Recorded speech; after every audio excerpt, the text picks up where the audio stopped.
welcome Kate Valdez and Michael Sager! Good morning!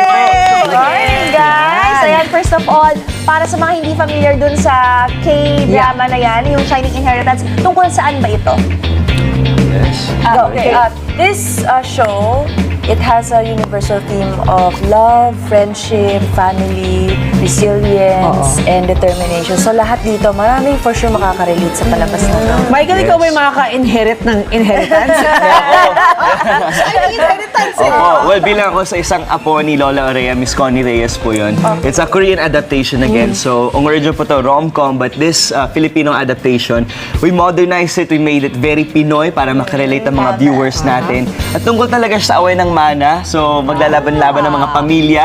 Pero other than that, nandun yung mga core values ng pamilya na we can learn about. And of course, nandun pa din ang pag-ibig. Yes, hindi mawawala. Pero eto, sino yung characters nyo rito sa serye? Ako po dito si Ina Villarazon. Ako po lumaki ako as a mayaman, ganyan. And then may tragedy nangyari. And then dun naranasan ni Ina yung mag-isa na lang siya, naghirap sila. So, ayun. And then eventually makikilala niya si Orea, which is si Tita Connie Reyes. Yes. Ako naman po si Yuan de la Costa. So, kambal po kami, si Joanna, played by Kailin Alcantara.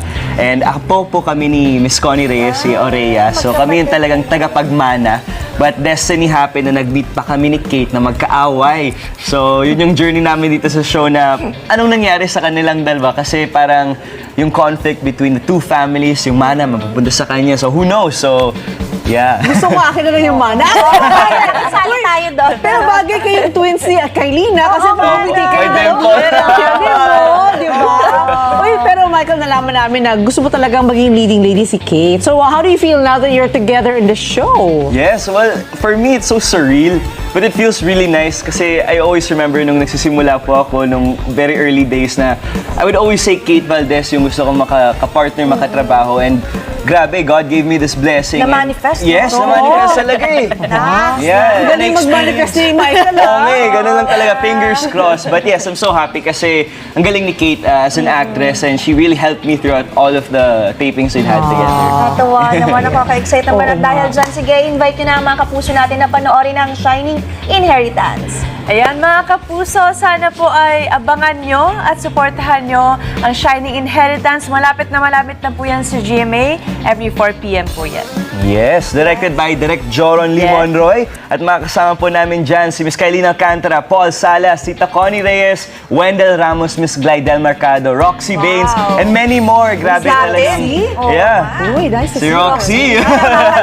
Oo. At syempre, bukod sa masayang chikahan, ay may ihinanda rin daw kayong sorpresa sa atin.